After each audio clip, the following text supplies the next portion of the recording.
Welcome back to my channel. അപ്പോൾ ഇന്ന് നമ്മൾ പോകാൻ പോകുന്ന മെയിൻ 2 ഡെസ്റ്റിനേഷൻസ് എന്ന് പറയുന്നത് കയാമ ബ്ലോ ഹോളും പിന്നെ നമ്മുടെ ജെറങ്കോങ്ങിലെ വാരി ബീച്ചുമാണ്. ഈ കയാമ ബ്ലോ ഹോളിനെ കുറിച്ച് പറയുകയാണെങ്കിൽ ഇത് വൺ ഓഫ് ദ ഫേമസ് ആയിട്ടുള്ള നാച്ചുറൽ അട്രാക്ഷൻസ് ഇൻ ഓസ്ട്രേലിയ ആണ്. ഇവിടുത്തെ സ്പെഷ്യാലിറ്റി എന്താണെന്ന് വെച്ചാൽ നമുക്ക് ഓഷ്യൻസിലെ വേവ്സ് നമ്മുടെ ഈ റോക്സിൽ ഹിറ്റ് ചെയ്യുമ്പോൾ നമുക്ക് ആ ചെറിയൊരു ഹോൾ പോലെ കണ്ടോ, അതിനാണ് ബ്ലോ ഹോൾ എന്ന് പറയുന്നത്. ആ ബ്ലോ ഹോളിൻ്റെ അകത്തുനിന്ന് എത്ര ഫോഴ്സിലാണോ വേവ്സ് ഹിറ്റ് ചെയ്യുന്നത് അത്രയും ഫോഴ്സിൽ തന്നെ വാട്ടർ റൈസ് ചെയ്യുന്നതായിട്ട് നമുക്ക് കാണാൻ പറ്റും. കണ്ടോ നിങ്ങൾ ഈ സ്പ്ലാഷ് ചെയ്ത് വരുന്നത്? അപ്പോൾ അതാണ് ബ്ലോ ഹോള്.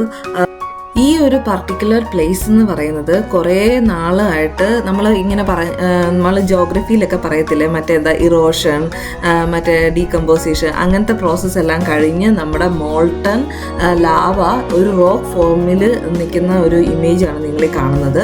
അതിൻ്റെ ഇടയ്ക്കാണ് നമ്മുടെ ഈ ബ്ലോ ഹോൾ വരുന്നത്. ഈ ഒരു ബ്ലോ ഹോളിൻ്റെ ഇത് കഴിഞ്ഞ് നമ്മൾ കുറച്ച് നടന്നു കഴിയുമ്പോൾ നമുക്ക് ടൈഡൽ വേവ്സ് എൻജോയ് ചെയ്യാനുള്ള ഒരു ബ്യൂട്ടിഫുൾ സീനിക് ആയിട്ടുള്ള വ്യൂ നമുക്കവിടെ കാണാൻ പറ്റും.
അപ്പം നമ്മുടെ ബ്ലോ ഹോൾ കണ്ടതിന് ശേഷം കുറച്ച് മാറിക്കഴിയുമ്പോൾ നമുക്ക് ബെസ്റ്റായിട്ട് നമ്മുടെ ഓഷ്യൻ വ്യൂ എൻജോയ് ചെയ്യാൻ പറ്റുന്ന ഒരു ബെസ്റ്റ് സിനിക് സ്പോട്ടാണ് ഇതെന്ന് പറയുന്നത്.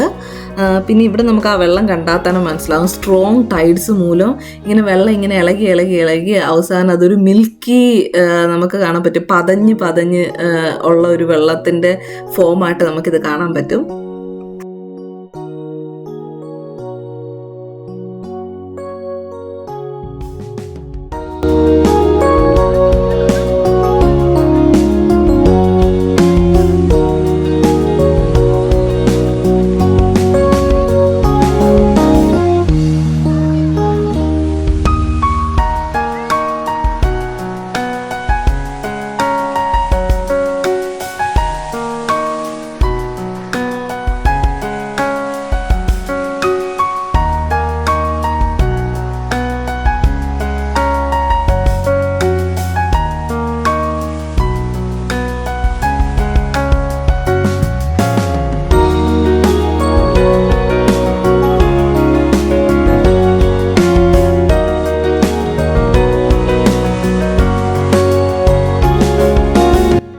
ഇതാണ് നമ്മുടെ ജെറങ്കോങ്ങിലെ വാരി ബീച്ച്. അപ്പോൾ നിങ്ങൾക്ക് ഇവിടെ കാണാൻ പറ്റും പല പല ഫോമിലുള്ള റോക്ക് ഫോർമേഷനും നാച്ചുറൽ പൂൾസും ഒക്കെ ഇവിടെ ഫോം ചെയ്യുന്നതായിട്ട് കാണാൻ പറ്റും.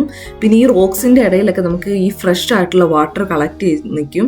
എന്നിട്ട് പുതിയ ടൈഡ് വരുമ്പോൾ പുതിയ വാട്ടർ അതിൻ്റെ അകത്ത് കയറിയിട്ട് പഴയ വാട്ടർ പോകും. അങ്ങനെ ഫ്രഷ് ആയിട്ടുള്ള നാച്ചുറൽ ആയിട്ടുള്ള പൂളിംഗ് ഫോർമേഷൻസ് നമുക്കിവിടെ കാണാൻ പറ്റും. മറ്റൊരു തരത്തിൽ പറയുകയാണെങ്കിൽ നേച്ചേഴ്സ് ഓൺ ക്രിയേഷൻസ് എന്നൊക്കെ പറയത്തില്ലേ, ആ ഒരു വൈബാണ് ഇവിടെ. ഒരു കംപ്ലീറ്റ് ആയിട്ടുള്ള അമേസിങ് ആയിട്ടുള്ള ഒരു സംഭവമാണ് ഇതെന്ന് പറയുന്നത്.